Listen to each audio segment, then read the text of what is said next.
सप्तपुरी में से हरिद्वार पुरी में गंगा तट के किनारे और नर्मदा शंकर पुरी जी महाराज के श्रीमुख से, जो नर्मदा भी है, शंकर भी है और पुरी भी है, सातों पुरी है यहाँ पर। और व्यवस्था के अनुसार हमारे निरंजन अखाड़े के पूज्य महामंडलेश्वर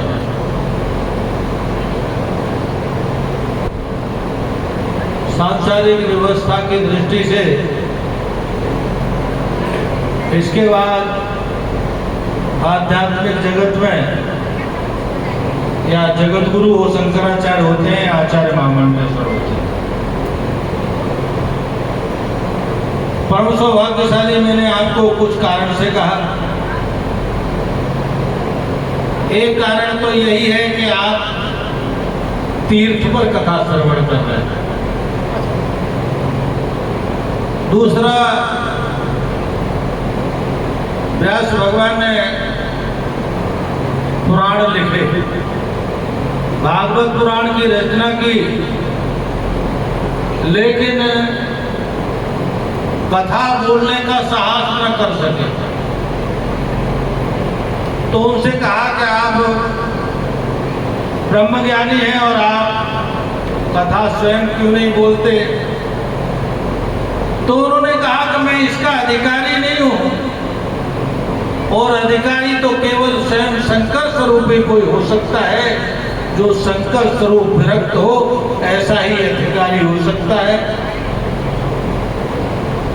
इसीलिए उन्होंने साधना की और शंकर स्वरूप में सुखदेव जी महाराज को पधारा। बोलो सुखदेव भगवान की, बोलो भागवत पुराण की, नमः पार्वती पते, हर हर महादेव। कथा में ज्यादा वक्ताओं का बोलना कथा में विघ्न भी हो सकता है, इसीलिए मैं आपके और कथा व्यासी के बीच में ज्यादा देर नहीं रहूंगा, क्योंकि आप कथा श्रवण करने के आए हैं, आपका सौभाग्य जगह है। जैसे कि अपने कथा वक्ता से पूर्व वक्ता कह रहे थे, आप स्क्रीन में कथा सुन रहे थे, लेकिन स्क्रीन तो एक दो ही होती है, एक के साथ एक फ्री या दो फ्री होता है, लेकिन तीर्थ पर कथा का सहस्त्र गुणा पुण्य का लाभ प्राप्त होता है। ऐसा आपको अवसर प्राप्त हो। माता जी बैठ जाओ 2 मिनट के लिए, हो गया होगा। तो ये आपके अवसर न छूटे, लेकिन मैं आपसे एक बात जरूर कहूंगा। मैं तीर्थ के किनारे रहता हूं, मैं तीर्थ पर नहीं रहता। यहाँ से 6 किलोमीटर दूर संतों की तपोभूमि एक कांगड़ी गांव है, गंगा के किनारे है, वहां मेरा प्रवास रहता है। और हरिद्वार में नित्य आगमन होता है। जब यहाँ होता हूँ तो हरिद्वार में आना होता है। कुछ देर करके बहुत वेदना होती है, पीड़ा होती है। माता जी थोड़ी देर बैठ जाओ, आप भी आपके सबके मतलब की बात कहने वाला हो।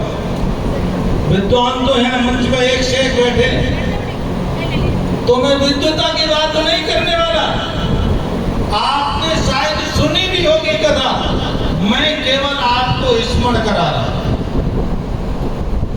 आप तीर्थ पर आए हैं, आपके जन्म जन्मों के पुण्य उदय हुए हैं, और इसीलिए ऐसा पुण्यदायी अवसर आपको प्राप्त हुआ है।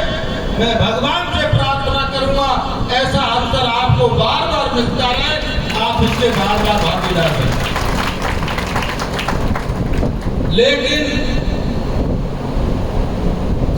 यहाँ पर तीर्थ पर जैसे ही पुण्य सहस्त्र गुना भारी होता है, वैसे ही पाप भी यहाँ पर सहस्त्र गुना भारी हो जाता है। मैं सूक्ष्म याद दिलाता हूँ, यमलार्जुन की कथा आपने अभी सुनी है कि नहीं सुनी? सुन ली? केवल कुबेर के पुत्र गंगा जी में अभद्रता के साथ स्नान कर रहे थे। नारद जी ने श्राप दिया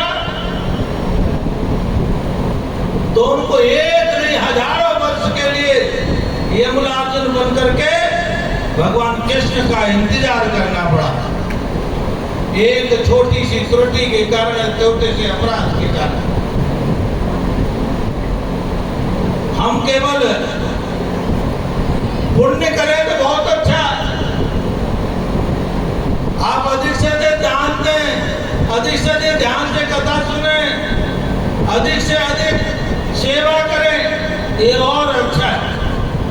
लेकिन अगर आप ये न कर सकें तो बस केवल ध्यान ये रखना, तीर्थ पर अपने से कोई पाप न हो जाए, ये बड़ा जरूर ध्यान रखना, कहीं हमारी यमलार्जुन जैसी स्थिति न हो जाए। क्योंकि तीर्थ पर हम देखते हैं आप तो आएंगे चले जाए, तीर्थों की दुर्दशा हो रही है।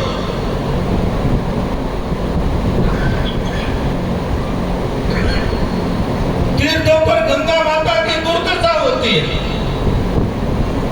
हम तीर्थों पर क्या करते हैं क्या नहीं करते विचार भी नहीं करते। हमें वो सारी कथाएं घटनाएं नहीं सुनाना चाहता, लेकिन मैं केवल महाराज जी इतना परिश्रम करके केवल इसीलिए कथा सुना रहे हैं, मेरे एक एक भक्त का कल्याण हो जाए और एक एक भक्त भगवान का प्रिय हो जाए, इसके लिए इतनी ताकत लगा रहे हैं। ऐसा अवसर आपके हाथ से न चला जाए तो बस केवल एक ही ध्यान रखना, इस तीर्थ पर मुझसे कोई पाप ना हो जाए। सहज रूप से पुण्य हो रहा है, आपका पुण्य भी उदय। इतना मैं निवेदन करूंगा और मैं अपनी वाणी को यही विराम दूंगा, क्योंकि आप ऐसे महान पुरुष से कथा सुनने आपको अवसर मिला है जो स्वयं भगवान का स्वरूप है। वैसे भी सन्यासी सीधे नारायण का स्वरूप हो जाता होता है, लेकिन आप जब नर्मदा में यहाँ चल के आए हो और कैलाश से स्वयं शंकर भी चल के आए हो और तो और सप्तपुरिया भी यहाँ इकट्ठी हो गई हो, तो ऐसा सौभाग्य आपको बार बार मिलता रहे। ऐसी मेरी आपको बहुत बहुत शुभकामनाएं, आशीर्वाद, आप सदा सर्वदा आप पर बना रहे। ओम शांति शांति। हमारे बीच में विचार से चल करके और